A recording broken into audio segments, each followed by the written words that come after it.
అండి బాబు, నేను మీ శివనండి బాబు. కిల్లంపుడు వచ్చేసానండి బాబు. ఇంకా రేపు వరలక్ష్మి తల్లి పూజ చేయండి. మా ఆవిడ నేను కలిపి వచ్చాను బాబు. ఇంకా మాయా బండి మీద తీసుకెళ్ళమంటే తీసుకెళ్ళానండి బాబు. కిల్లంపుడు జనం చూస్తుంటారండి, ఖాళీ లేదండి ఎక్కడన్నా. ఆ పళ్ళు, ఆ పొత్తులు, ఆ కాయలు చూస్తే భలే ఉన్నాయండి బాబు. ఇంకా అయితే పూజ సామాన్లు తీసుకుని ఇంకా బంగారు షాప్ దగ్గరికి వచ్చేసాను బాబు.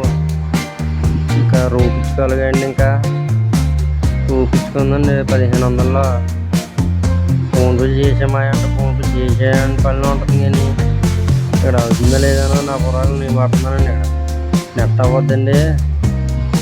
ఇంకా మళ్ళీ వెళ్ళిపోవచ్చా అంటే లేదు, గాజులు కావాలన్నా మళ్ళీ గాజులు కడిగి తీసుకెళ్ళిందండి బాబు. మనం కూడా ఇంకా ఖాళీగా ఉండి ఆడిషన్ అనుకుంటున్నాండి బాబు.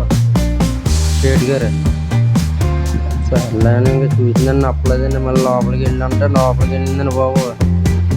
లోపలికి వెళ్ళి వాళ్ళ అమ్మని వాళ్ళ నాన్న కూడా అడిగేసింది బాబు, గాజులు చూపించాను మళ్ళీ. ఏం చేస్తారండి, నా కుంపల్లో ఉన్నాయని దొరికిందండి. బయటకు వచ్చేసాను బాబు.